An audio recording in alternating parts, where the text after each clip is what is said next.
Hello दोस्तों, welcome back to another video.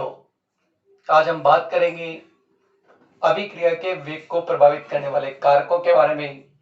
Chemical kinetics का lecture 4th है। जिन विद्यार्थियों ने 3 लेक्चर नहीं देखे वो तीनों लेक्चर देख लें। ये लेक्चर उनके समझ में आसानी से आ जाएगा। दोस्तों, इस लेक्चर के बाद कुछ क्वेश्चंस मैं आपके सामने रखूंगा, उनके आंसर आपको कमेंट बॉक्स में देने हैं और उसके बाद जो नेक्स्ट लेक्चर हम देखेंगे उसमें हम उनके आंसर को डिस्कस करेंगे। तो पहले यह है कि आज के लेक्चर से आप क्या सीखे और 3 पिछले लेक्चर से आपने क्या सीखा है, उन सब का समराइज कुछ क्वेश्चंस के माध्यम से मैं आपके सामने रखूंगा और वह क्वेश्चनों के आंसर आपको देने हैं। ठीक है दोस्तों, कमेंट बॉक्स में आप उनके आंसर मुझे देंगे। आज बात करते हैं केमिकल काइनेटिक्स के लेक्चर 4 के बारे में, जिसमें हम पढ़ेंगे अभिक्रिया वेग को प्रभावित करने वाले कारक। जेट, आईसीआर, बीएचयू, नीट और क्लास 12th वालों के लिए ये टॉपिक बहुत इंपॉर्टेंट है दोस्तों। बहुत ही इंपॉर्टेंट टॉपिक के बारे में हम आज डिस्कस करने जा रहे हैं। तो दोस्तों, सबसे पहले बात करते हैं रासायनिक अभिक्रिया के वेग को प्रभावित करने वाले कारक। वैसे किताब में 5 कारक दे रखे हैं। कितने कारक दे रखे हैं? 5। मैं आपको 7 कारक बताऊंगा। कितने बताऊंगा? 7। वैसे 5 ही पढ़ते हैं, लेकिन मैं आपको कितने बताऊंगा? 7 बताऊंगा। तो दोस्तों, सबसे पहले कारक है, अगर हम बात करेंगे सबसे पहले कारक के बीच की, तो है अभिकारक की सांद्रता। अभिकारक की सांद्रता। दूसरा कारक है तंत्र का ताप। तीसरा कारक है दाब। चौथा कारक है उत्प्रेरक का प्रभाव। पांचवा कारक हमारा जो है वह है सतही क्षेत्रफल। छठा कारण है विकिरणों का उद्भासन। किसका उद्भासन? विकिरणों का उद्भासन। इन सब के बारे में हम डिस्कस करेंगे। एक और कारक था हमारा अभिकारक और उत्पाद की प्रकृति। तो दोस्तों, ये 7 कारक है जिनके बारे में आज हम डिस्कस करेंगे। सबसे पहले कारक के बारे में बात करते हैं, अभिकारक की सांद्रता। देखिए दोस्तों,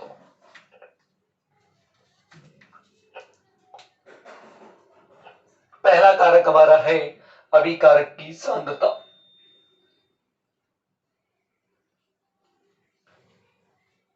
अभिकारक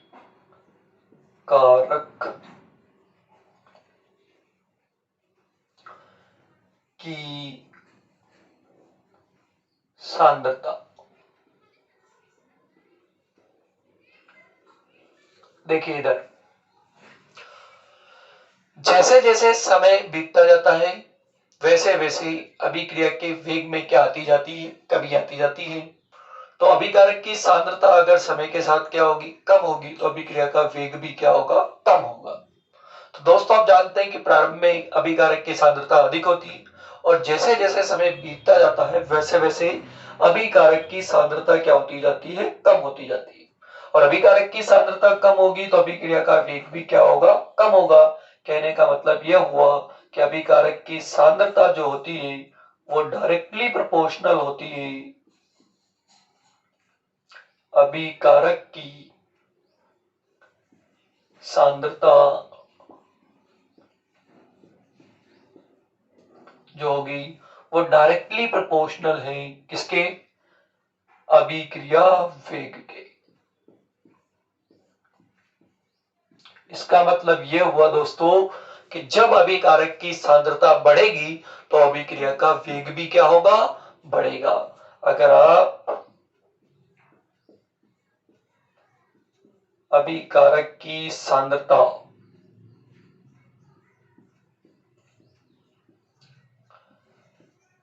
को बढ़ाते हैं तो अभिक्रिया का वेग भी क्या हो जाता है? बढ़ जाता है। तो याद रह जाएगा दोस्तों, अभिकारक की सांद्रता, कि अभिकारक की सांद्रता डायरेक्टली प्रोपोर्शनल है अभिक्रिया के वेग के।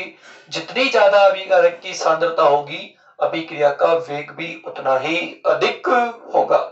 बात समझ में आई सबके? कोई दिक्कत तो नहीं है? आगे बात करते हैं। दूसरा है हमारा दोस्तों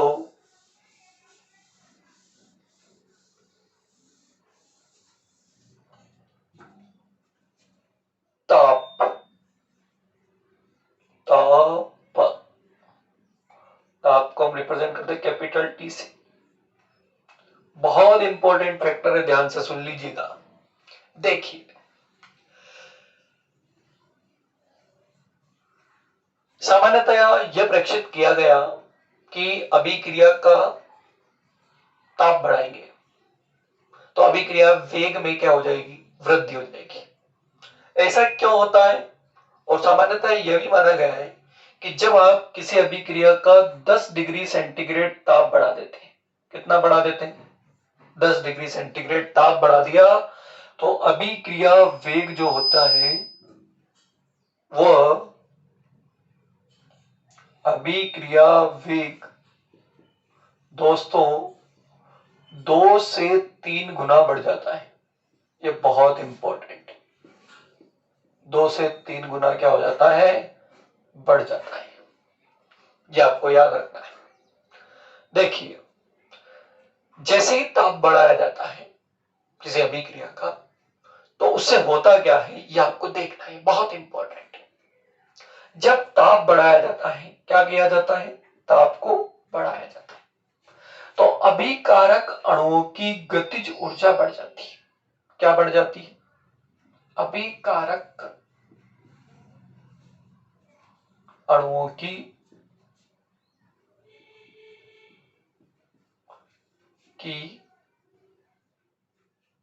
गतिज ऊर्जा,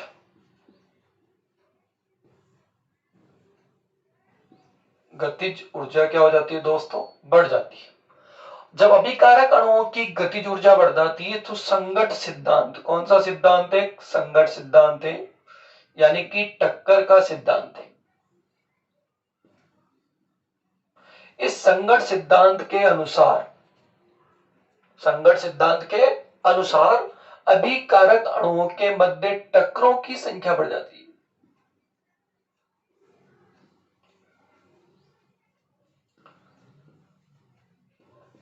अभिकारक अणुओं के मध्य क्या बढ़ जाती है, टक्कर बढ़ जाती है, जिससे सक्रिय अणुओं की संख्या में क्या हो जाती है, वृद्धि हो जाती है। सक्रिय अणुओं की संख्या में वृद्धि हो जाती है, संख्या में क्या हो जाती है, वृद्धि हो जाती है। सक्रिय अणुओं की संख्या बढ़ जाती है, और सक्रिय अणुओं की संख्या बढ़ जाती है तो क्या होता है दोस्तों, अभिक्रिया का वेग क्या हो जाता है, बढ़ जाता है। एक बात याद रखना, टक्कर सिद्धांत यह कहता है कि वही टक्करें प्रभावी होंगी जिनसे क्रियाकारक क्या होगा, उत्पाद में परिवर्तित हो। तो टक्करें कैसी होनी चाहिए, प्रभावी होनी चाहिए। कैसी होनी चाहिए, प्रभावी होनी चाहिए। एक बार फिर रिपीट कर देता हूं कि सामान्यतया ताप बढ़ाने पर अभिक्रिया का वेग बढ़ जाता है और ताप कम करने पर अभिक्रिया का वेग घट जाता है। जब ताप बढ़ाया जाता है तो अभिकारक अणुओं की गतिज ऊर्जा क्या हो जाती है दोस्तों, बढ़ जाती है। संगत सिद्धांत के यह कहता है कि जब अभिकारक अणुओं के मध्य, जब ताप बढ़ाते हैं तो अभिकारक अणुओं के मध्य टक्करों की संख्या क्या हो जाती है, बढ़ जाती है, यानी कि अभिकारक अणुओं के मध्य टक्करें बढ़ जाती है, जिससे सक्रिय अणुओं की संख्या में क्या हो जाती है, वृद्धि हो जाती है, और परिणाम स्वरूप अभिक्रिया का वेग क्या हो जाता है, वो बढ़ जाता है। सबके समझ में आया? तो ताप बढ़ाने पर सबसे इंपॉर्टेंट है सक्रिय अणुओं की संख्या में क्या हो गई, वृद्धि हो गई, और परिणाम स्वरूप अभिक्रिया का वेग क्या हो गया, बढ़ गया, यानी कि अभिकारक किसमें कन्वर्ट होना शुरू हो जाएंगे, जल्दी से जल्दी, ज्यादा से ज्यादा, तेजी से किसमें, उत्पाद में परिवर्तित होना शुरू हो जाएंगे। ये बात समझ में आ गई सर? कोई दिक्कत है? आगे चलो।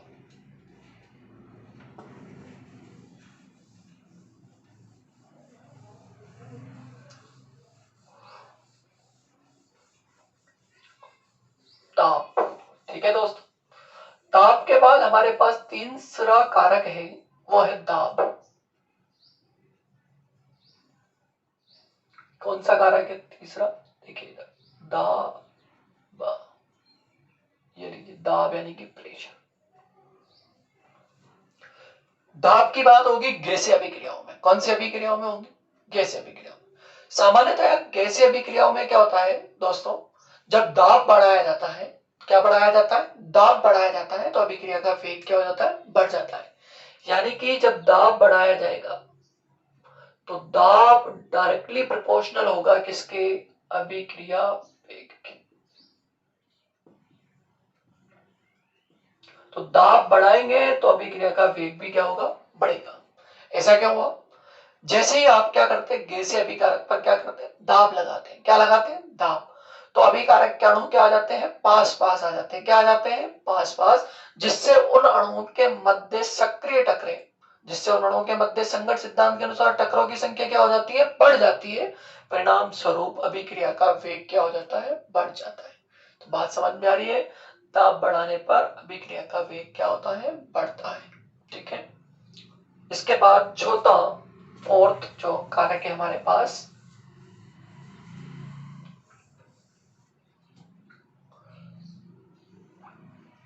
फोर्थ कारक दोस्तों, फोर्थ कारक है उत्प्रेरक की उपस्थिति।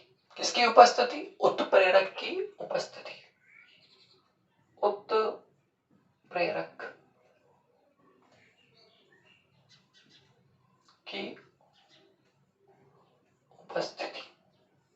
देखिए, उत्प्रेरक की उपस्थिति, पहले तो उत्प्रेरक क्या होते हैं, उत्प्रेरक बाह्य पदार्थ होते हैं जो स्वयं में परिवर्तित हुए बिना, स्वयं में परिवर्तन किए बिना अभिक्रिया के वेग को क्या कर देते हैं, या तो बढ़ा देते हैं या कम कर देते हैं। उन्हें हम क्या कहते हैं, उत्प्रेरक कहते हैं। वे बाह्य पदार्थ जो रासायनिक अभिक्रिया के वेग को क्या कर देते हैं, बढ़ा देते हैं या कम कर देते हैं, बढ़ा भी देते हैं, कम भी कर देते हैं। जो अभिक्रिया के वेग को बढ़ाते हैं उन्हें वर्धक कहते हैं, और जो अभिक्रिया के वेग को कम कर देते हैं उनको मंदक कहते हैं। क्या कहते हैं, मंदक कहते हैं। तो नॉर्मली उत्प्रेरक जो होते हैं वो अभिक्रिया के वेग को क्या कर देते हैं, उत्प्रेरक जो होते हैं वो अभिक्रिया के वेग को नॉर्मली क्या होते हैं दोस्तों, बढ़ाते हैं। इसको देखो इस तरह से समझते हैं, अगर हम एस्टर का जल अपघटन कराएं, ये देखिए CH3COO, C2H5 एस्टर है प्लस H2, इसका जब अगर हम जल अपघटन कराएंगे, देखिए तो ये बन जाएगा CH3COOH प्लस C2H5OH। तो एस्टर का जल अपघटन बिना उत्प्रेरक की उपस्थिति में मंद वेग से होता है। किससे होता है, मंद वेग से। लेकिन इसी अभिक्रिया में यदि आप क्या करें, उत्प्रेरक के रूप में तनु H2SO4 मिला दे, क्या मिला दे, तनु H2SO4 मिला दे, क्या मिला देते हैं, तनु H2SO4 मिला देते हैं, तो अभिक्रिया का वेग बढ़ जाता है और अभिक्रिया तीव्र वेग से संपन्न होती है। ठीक है दोस्तों, पहले बिना उत्प्रेरक की उपस्थिति में अभिक्रिया हो रही थी, धीमी गति से हो रही थी। जब आपने इसमें क्या मिला दिया, तनु H2SO4 मिला दिया, बाह्य पदार्थ मिला दिया, तो अभिक्रिया क्या हो गई, तेज गति से हो गई। तो उत्प्रेरक की उपस्थिति में अभिक्रिया हो गई तेज गति से, क्या हो गई, तेज गति से। इसका कारण क्या हुआ, उत्प्रेरक जो होते हैं वो, उत्प्रेरक जो होते हैं वह अभिकारक अणुओं की सक्रियण ऊर्जा के मान को क्या कर देते हैं, कम कर देते हैं। बहुत इंपॉर्टेंट लाइन है, अभिकारक अणुओं की सक्रियण ऊर्जा की सक्रियण ऊर्जा, एक्टिवेशन एनर्जी, ऊर्जा को क्या कर देते हैं, कम कर देते हैं, जिससे अभिक्रिया का वेग क्या हो जाता है, बढ़ जाता है। अभिक्रिया वेग क्या हो जाता है दोस्तों, बढ़ जाता है। तो क्वेश्चन आए कि उत्प्रेरक की उपस्थिति में अभिक्रिया का वेग बढ़ जाता है, इसका कारण है तो अभिकारक अणुओं की सक्रियण ऊर्जा में क्या हो जाती है, कमी हो जाती है उत्प्रेरक की उपस्थिति में। इस कारण अभिक्रिया का वेग क्या हो जाता है, बढ़ जाता है। बात सबके समझ में आ गई, कोई दिक्कत, चलिए नेक्स्ट।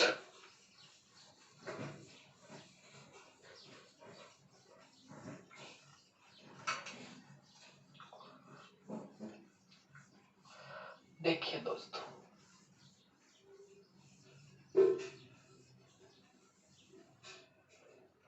अगला है सतही क्षेत्रफल, पांचवा कारक। सतही क्षेत्रफल। चलिए देखिए, एक लकड़ी का लट्ठा होता है, बहुत सॉलिड होता है, ठीक है, उसको जलाओ तो वो धीमी गति से जलेगा। और अगर आप लकड़ी का क्या बना ले, बुरादा बना ले, उसका चूर्ण बना ले, चूर्ण बना ले, तो वो तेजी से जले, तेज गति से क्या होगा, जलना शुरू हो जाएगा। तो ऐसा क्यों हुआ? ऐसा इसलिए हुआ कि जब लकड़ी का लट्ठा था, वो बड़ा लट्ठा था, तब उसका सतही क्षेत्रफल क्या था, कम था। जैसे ही आपने उसको क्या कर लिया, बारीक चूर्ण में परिवर्तित कर लिया, तो उसका सतही क्षेत्रफल क्या हो गया, बढ़ गया। और सतही क्षेत्रफल बढ़ने से बेटा क्या हुआ, सतही क्षेत्रफल बढ़ने से, सतही क्षेत्रफल बढ़ने से उस बुरादे के जलने की गति क्या हो गई, तेज हो गई। यानी कि बुरादे के जलने का जो वेग था वो क्या हो गया, अभिक्रिया का वेग बढ़ गया। तो कहने का मतलब यह है कि सतही क्षेत्रफल डायरेक्टली प्रोपोर्शनल होगा अभिक्रिया वेग के। जब जब सतही क्षेत्रफल बढ़ेगा, अभिक्रिया का वेग भी बढ़ेगा। सतही क्षेत्रफल अगर बढ़ता है अभिकारकता, तो अभिक्रिया वेग भी क्या हो जाएगा, बढ़ जाएगा। इसका मतलब यह हुआ कि अगर आप ठोस पदार्थ की तुलना में, ठीक है, एक बड़े ठोस पदार्थ की तुलना में अगर उसको चूर्ण के रूप में ले लें, किस रूप में ले लें, चूर्ण के रूप में ले लें, तो उस कंडीशन में सतही क्षेत्रफल क्या हो जाता है, बढ़ जाता है, और परिणाम स्वरूप अभिक्रिया का वेग भी क्या हो जाता है, बढ़ जाता है। तो सतही क्षेत्रफल बढ़ा तो अभिक्रिया का वेग भी बढ़ा। ठीक है दोस्तों, इसके बाद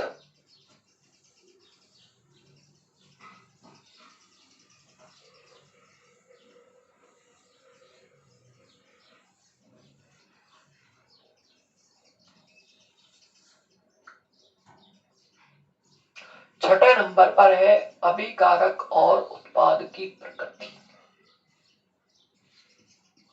अभिकारक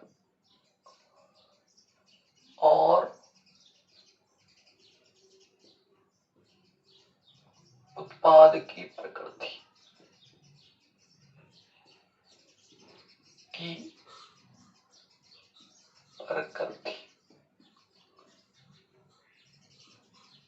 देखिए दोस्तों,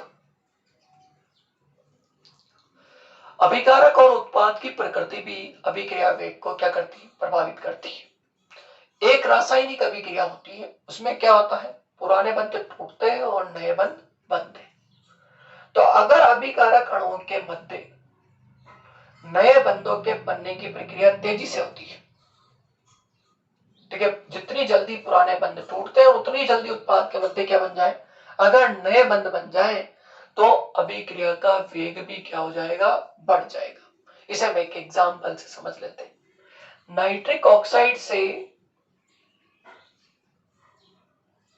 नाइट्रोजन डाइऑक्साइड,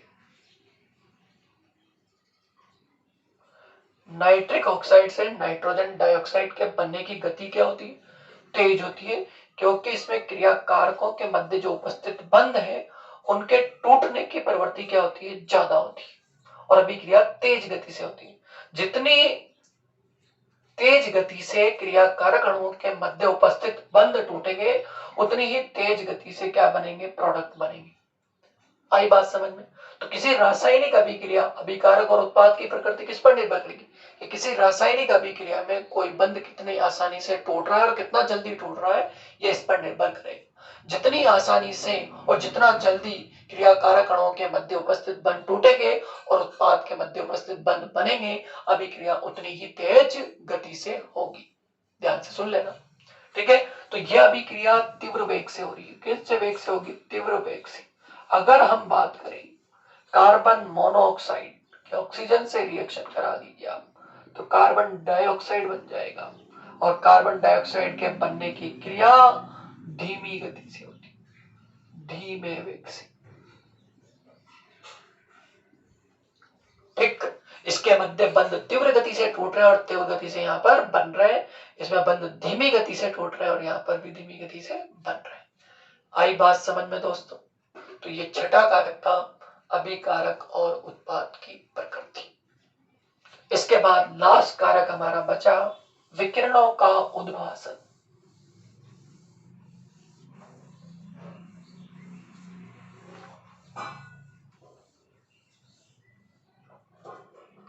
सातवां है विकिरण का उद्भासन, विकिरणों का उद्भासन।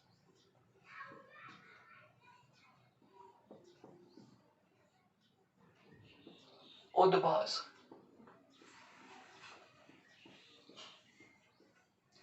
उद्भासन। देखिए दोस्त, एक रिएक्शन ले रहे हैं हम H2 plus Cl2, twice HCl बन रहा है, ठीक है। और यह अभिक्रिया धीमे वेग से हो रही है। इसका वेग कैसा है? धीमा वेग, ठीक है। एक और ले लेते हैं H2 प्लस Cl2। अगर इसमें क्या किया जाए, अभिक्रिया किसकी उपस्थिति में हो? सूर्य के प्रकाश की उपस्थिति, तो ट्वाइस HCl बनेगा वही, लेकिन अभिक्रिया का वेग क्या हो जाएगा दोस्तों? तीव्र वेग हो जाएगा। बात समझ में आएगी? यह अंधेरे में हो रही है, अंधेरे में, और ये प्रकाश में। जब अंधेरे में हो रही थी तो क्रियाकारक अणुओं के मध्य उपस्थित बंध धीमी गति से टूट रहे थे, और जब प्रकाश की उपस्थिति में हुई तो यह प्रकाश दृश्य प्रकाश की उपस्थिति में क्रियाकारक अणुओं के मध्य उपस्थित बंध जो है वो तीव्र वेग से, तीव्र गति से क्या होते हैं? टूटते हैं, जिससे क्रियाकारक आसानी से, तेजी से किसमें बनते हैं? उत्पाद में परिवर्तित हो जाते हैं। कहने का मतलब यह हुआ कि विकिरणों की उपस्थिति में अभिक्रिया का वेग क्या हो जाता है? बढ़ जाता है। या विकिरणें भी अभिक्रिया के वेग को क्या कर देती है? बढ़ा देती है, क्योंकि विकिरण की उपस्थिति में बंध का विदलन जो होता है वो तीव्र गति से होता है, और बंध जितनी आसानी से, जितनी तेजी से टूटेगा, क्रियाकारक उतनी आसानी से, उतनी ही तेजी से उत्पाद में परिवर्तित होगा। तो दोस्तों, ये हमने 7 कारक देखे जो अभिक्रिया के वेग को क्या करते हैं? प्रभावित करते हैं। दोस्तों, 7 कारक कौन कौन से थे आपके सामने हैं। पहला कारक मैंने बताया था अभिकारक की सांद्रता। दूसरा मैंने बताया ताप, सामने देखिए स्क्रीन पर सब दिख रहा है आपको। तीसरा ताप। चौथा मैंने बताया आपको अभिकारक और उत्पाद की प्रकृति। पांचवा मैंने बताया आपको सतही क्षेत्रफल। कौन सा बताया? सतही क्षेत्रफल। और छठा मैंने बताया उत्प्रेरक का प्रभाव, और सातवां है विकिरणों का उद्भासन। सारे के सारे नजर आ रहे हैं दोस्तों?